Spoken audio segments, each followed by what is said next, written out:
구원의 주님을 찬양합니다. 주님 십자가의 공로에 우리가 나왔습니다.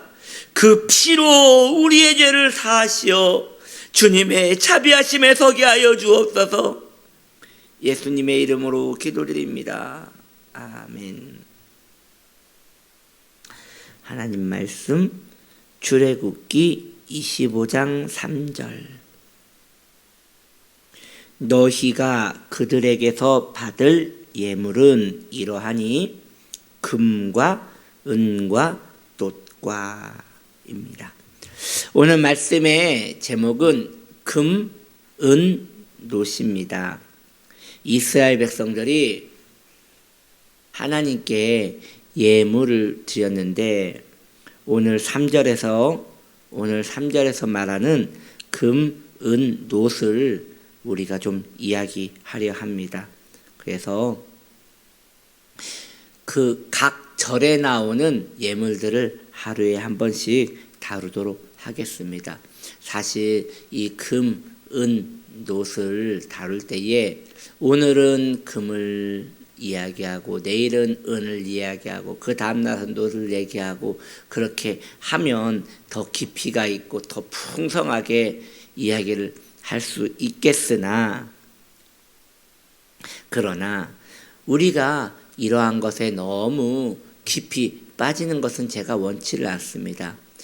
성막론에서 늘 상징이 나오기 때문에 그 상징에 너무나 거기에 심취되는 것은 좋지 않기 때문에 그저 살짝 가볍게 다루면서 이 예물들의 상징적 메시지를 이렇게 한데 뭉뚱그려 이야기를 하기를 원하는 것이에요. 그래서 오늘은 이 금, 은, 놋을 간단하게 다루고 또 다음 날도 그 재료들을 하나씩 다루면서 한 절에 나오는 그 예물들은 모두 다뤄보기를 원합니다. 그래서 오늘 말씀은 금, 은, 놋이라고 하였는데 이스라엘 백성들은 성막의 재료로서 금과 은과 놋을 드렸다고 하였습니다. 자, 금입니다. 금은 상징적으로 하나님의 영광을 상징합니다. 하나님의 영광을 상징합니다. 성도가 하나님의 영광을 그리워하고 성도가 하나님의 영광의 마음을 빼앗겨 그 영광에 눈이 머는 자는 얼마나 복이 있는지요. 하나님의 영광에 눈이 멀어버린 자는 이 세속의 즐거움과 이 세속의 반짝거림이 그저 장난감, 큐빅같이 느껴질 것입니다. 하나님의 영광에 눈이 먼 자는 이 세속 세상에 정말 우리를 즐겁게 하고 우리를 넘치도록 행복하게 했던 그 옛날의 과거의 그 영광들이 모조품에 지나지 않다는 것을 알게 될 것입니다. 그러므로 성도는 하나님의 영광을 흠모하고 하나님의 영광에 마음을 두고 살기에 성경은 말하기를 너희가 먹든지 마시든지 하나님의 영광을 위하여 행하라 라고 우리에게 말씀하고 있는 것이에요. 그러한 하나님의 영광스러움을 사랑하는 성도는 점점 그의 신앙이 금같이 변할 것입니다. 금이 좋은 이유는 변색이 되지 않기 때문에 좋은 것입니다. 금이 좋은 이유는 금을 파헤치더라도 그 안에 다시 금이 나올 것이기 때문에 귀한 것입니다. 성도가 그런 것이죠. 성도의 겉모습이 주님의 영광을 사모하더니 성도가 절망 중에서도 하나님의 영광을 사모하게 된다면 그는 안으로나 밖으로나 다 하나님의 영광에 물들어 있는 것이니 이 얼마나 존귀하고 보배로운 것입니까? 그뿐입니까? 그에게 이후에 죽음이 오더라도 그는 하나님의 영광 가운데서 영원한 하나님의 영광의 나라에 살게 될 것이니 이것이 성도의 자랑이며 흠모해야 할 유일한 길이 아닌가라는 생각을 해봅니다. 또 이스라엘 백성들은 은을 예물로 드렸습니다. 은은 우리의 죄를 용서하신 예수님의 죄사함을 상징합니다. 주님의 용서하심을 상징하는 것이죠. 은이 독을 감별해낼 수 있는 능력이 있다는 것은 우리는 이미 익히 알고 있습니다. 이처럼 예수님의 사랑은 우리의 죄를 속죄하십니다.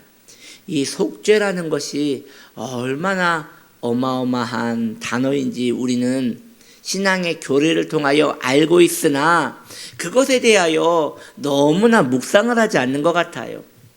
예수님의 속죄가 얼마나 귀한 것인지 우리는 거기에 마음을 두고 계속 우려내야 하는 것이에요.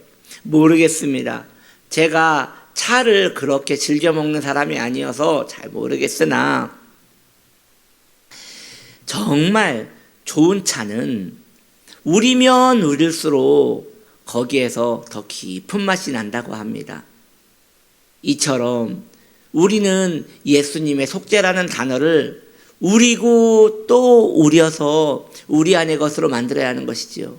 우리는 그저 예수님의 속죄, 주님이 십자가를 지심으로 내 죄가 사함을 받았도다, 이것을 한 정보, 한 개념으로만 머리에 놓고 마음으로 잠시 음미하는 것으로 끝나려고 합니다. 그런데 그 단어가 그렇게 가볍고 그냥 쉽게 넘어갈 단어가 아니라는 것이지요. 나의 죄를 속했단 말이죠. 어쩌면 우리 모두의 죄를 속했다는 것에 내가 들어간 것으로 만족할 수 있겠지만 그걸로는 부족합니다. 내 죄를 사하여 주신 것입니다. 내 저주가 사라진 것입니다. 나의 멸망이 속함을 받은 것입니다. 속죄되었기 때문에 주님이 내 대신 죄를 짊어졌기 때문에 그는 죽고 나는 살았으니 이것이 복음의 히스토리인 것이에요. 그런데 그것이 별로 감흥이 없고 별로 내 마음에 와닿지 않는다는 것은 내가 죄인이 아니기 때문인 것이죠. 내가 죄인이 아니기 때문에 그것에 대하여 별다른 흥미가 없는 것입니다. 예를 하나 들어볼까요? 이러한 것이죠. 정말 가난한 사람이, 지금은 그런 사람들이 없지만 옛날에는 가난하면 노예로 팔려가기도 하고 학대를 받기도 하였습니다. 도박빚에 넘어가기도 하고요. 우리 외국뿐만 아니라 우리나라에도 그런 일들은 있었습니다. 그렇게 오래되지 않았습니다. 100년 전만 해도 우리나라에도 그저 아내와 자녀가 도박빚으로 넘어가는 일들이 있었다고 합니다. 정말 무자비하고 비인격적인 시대가 아닐 수 없습니다. 그런데 그렇게 팔려가고 학대받는 사람이 있는데요. 그 사람이 어느 너그러운 사람으로 인하여 빚의 탕감을 받았습니다. 자신은 끌려가서 개, 돼지같이 학대를 받으며 거기서 비참하게 살았어야 했으나 너그러운 사람이, 정말 풍족하고 너그러운 사람이 그 사람 대신 그 빚을 다 갚아주고 그 사람의 살집과 살아갈 모든 복지를 책임져 주었습니다. 그 사람은 아마 평생 감격하며 살 것입니다. 그런데 그러한 내용을 누군가에게 들은 우리는 그것이 그냥 하나의 소설 같은 이야기로 끝나는 것이죠. 저는 오늘날 복음을 접한 성도님들이 그것이 겨우 소설과 같이 지나갈까 봐 너무 두려운 거예요. 나의 이야기란 말이에요. 나의 이야기. 나의 이야기가 아무리 노력해도 나의 이야기가 나의 이야기로 와닿지 않는 이유는 지금 나에게 일어난 그 일들이 마음에 와닿지도 않고 그것이 내 이야기가 되지 않기 때문인 거예요. 죄가 없으니까요.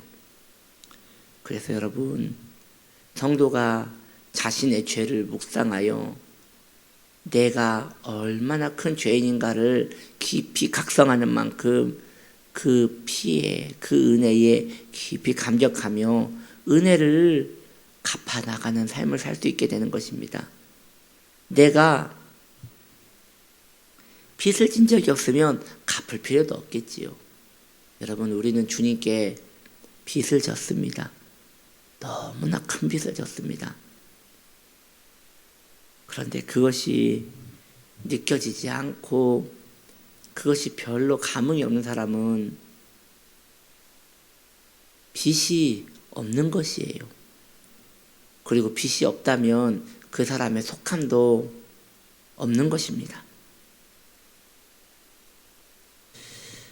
성도가 예수님의 죄사함을 감격하며 살아가는 것은 이토록 중요한 일입니다. 이 일은 영원토록 성도에게 일어나야 할 가장 의미 있는 일이며 가치 있는 일인 것입니다.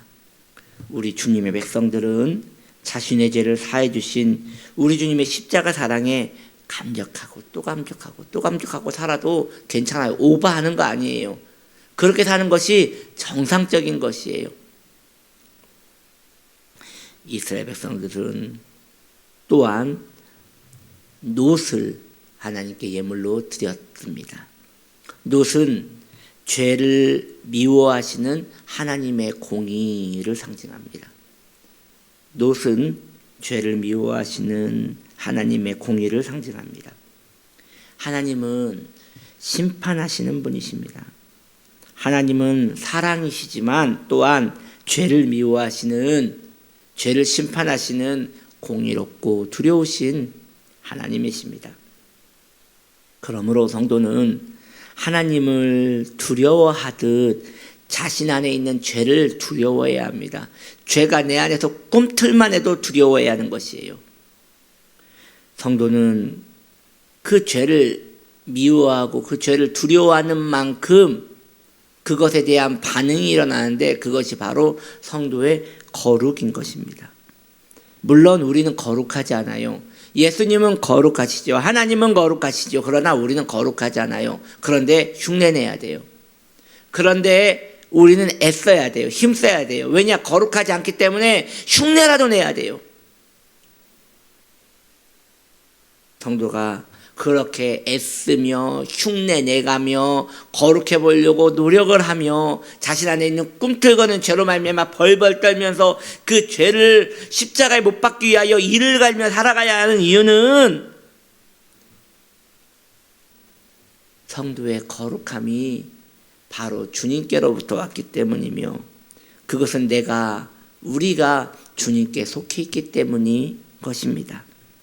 그러므로 성도님들이 어느 순간에 거룩하기를 포기하였다. 원래 죄인이잖아요.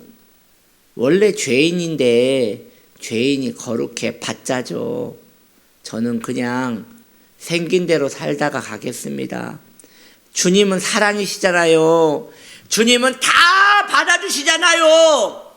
주님은 용납하시는 분이잖아요.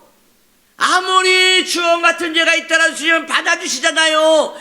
그것은 당신이 예수를 믿기 전이고 예수를 믿고 거듭났다면 그러한 일은 불가능한 것이어야 합니다. 받아주지 않습니다. 반역입니다. 배신이고.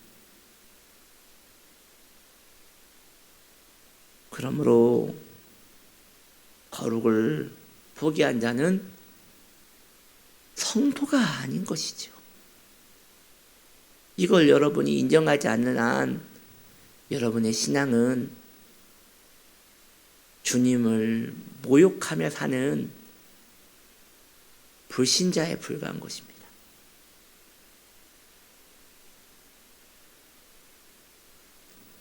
그의 구원이 의심을 받는 것은 합당한 것이 아니겠습니까?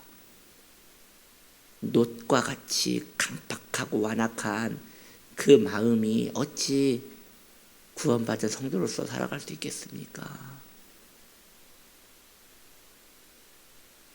거룩은 성도의 최고의 꽃이며 자랑이어야 하는 것이에요. 금과 같이, 은과 같이, 녹과 같이 주님을 섬겨드리는 복된 하나님의 사람들 되시기를 예수님의 이름으로 축복합니다. 기도합니다.